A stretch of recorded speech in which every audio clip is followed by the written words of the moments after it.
দেখো যেটাই আমরা ভয় পাচ্ছিলাম সেটাই করেছে আমার ছেলে। যদিও বা জানালার বক্সটা আজকে পরিষ্কার করা হয়েছে, তো সেখানে আমার ছেলে বসে আছে, নিজে কিন্তু চেপে বসে গেছে। ওর কিন্তু এখানে খুব চাপার শখ, অনেক দিন থেকেই ও চাপো চাপো করছে, তো আজকে ফাইনালি ও চেপে পড়েছে। তো ওকে নামানো হয়েছে কান্নাকাটি করে। আর এখানে দেখো এগুলো হচ্ছে আমন্ডগুলো ভালো করে ধুয়ে রোদ্রে শুকিয়েছিলাম, জল দিয়ে ভিজিয়ে রেখেছিলাম। আর এটা হচ্ছে ছেলের জল, খাবার জল যেটা, সেটাই ভালো করে ফুটিয়ে বোতলে ভরবো। তো এটাকে ভালো করে ভেজে নিচ্ছি, আর সাথে সাথে চা খাচ্ছি বিকেলবেলায় টাইম পাস করার জন্য। অবশ্যই আমি লাল চা খাই, আমি কিন্তু দুধ চা এইসব পছন্দ করি না। খুব ভালোভাবে আধা ঘন্টা ধরে কিন্তু লো ফ্লেমে আমি কিন্তু এটা করে নিচ্ছি। আর এখানে ছেলের খাবার রেডি হয়ে গেছে। এটা হচ্ছে ওটস আছে, ও যে দুধ খাই সেই দুধ আছে, আখরোট আছে, খেজুর আছে, ঠিক আছে, সমস্ত রকম ওটস আছে, মাখানা আছে, সমস্ত রকম করেই আমি তৈরি করি। কিন্তু আমার দুঃখের ব্যাপার, আমার কিন্তু ছেলে খায় না, 2 থেকে 1 চামচ খেয়ে রেখে দেবে। আর আরেকটা ব্যাপার দেখো, আজকে আমি খাবো ধোসা। অনেক দিন পর কিন্তু আমি এরকম বাইরের খাবার খাচ্ছি, না হলে আমার খাওয়া হয় না খুব একটা, আমি খেতে চাই না, আমি বাইরের অতটা খাবার খেতে চাই না। তো এখানে দেখো একটাই মাত্র হচ্ছে ধোসা, সেটাই আমরা 2 ভাগে ভাগ করব। আমি না একা খেতে পারি না, মনে হয় বাড়িতে যখন থাকতাম বাপের বাড়িতে, তখন মাকে ভাইকে দিয়ে খেতাম, আর এখানে দিচ্ছি হাজব্যান্ডসকে। না দিলে আমি না খেতেই পারবো না, খুব কষ্ট হবে। এই যে দেখো ওর জন্য এখানে আমি তুলে রেখে নিলাম, ঢাকাও দিয়ে দিলাম, আর আমি একটুখানি খেয়ে নেব। আদা আদা আমরা 2 জনা ভাগ করে নিলাম, আমি একটুখানি খেয়ে নিচ্ছি। আমি যদি ওর জন্য না রাখতাম আমি খেতেই পারতাম না। আর কোনো দিন যদি কোনো কিছু ভালো মন্দ কিছু রান্না করি, সেটা কিন্তু যেদিন বাড়িতে থাকে সেদিনই করি, তাছাড়া কিন্তু আমি করি না। খুব কষ্ট হয়, মানে খেতে পারি না আসলে একটা।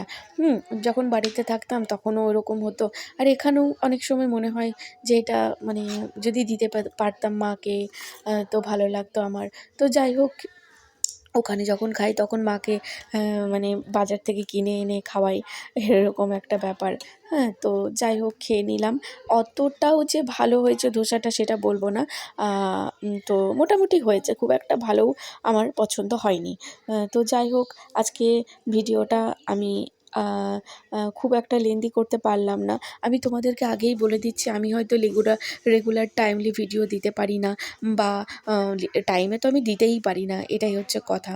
আর এখানে দেখো রাত্রিবেলা আজকে যেহেতু শনিবার, প্লেন আলু সেদ্ধ, ডাল ভাত খেয়ে নিচ্ছে। আমি হয়তো তোমাদেরকে পোলাও মাংসরও ভিডিও দেখাই, আমি হয়তো তোমাদেরকে প্লেন ডাল ভাতেরও ভিডিও দেখাই। আমার কাছে কোনো জিনিসটাই খারাপ নয়, কোনো জিনিসটাই লজ্জার বিষয় নেই। খাবার লক্ষ্মী, খাবার কি বলবো, ভালো মন্দ দেখিয়ে খাই আমি।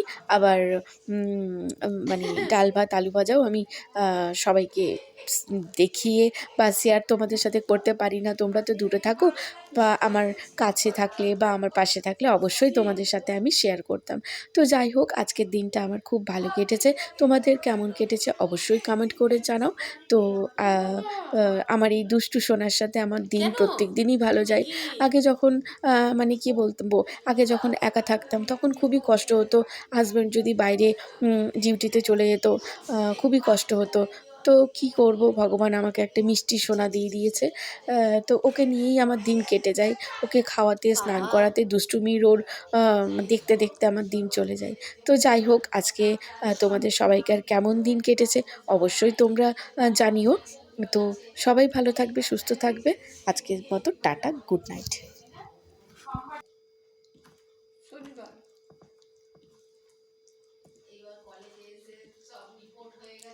হ্যাঁ, এসএসকেএম এর বিরুদ্ধে কেস হয়ে গেছে, কেস করে দিয়েছে আমার মেয়েদের কলেজ থেকে।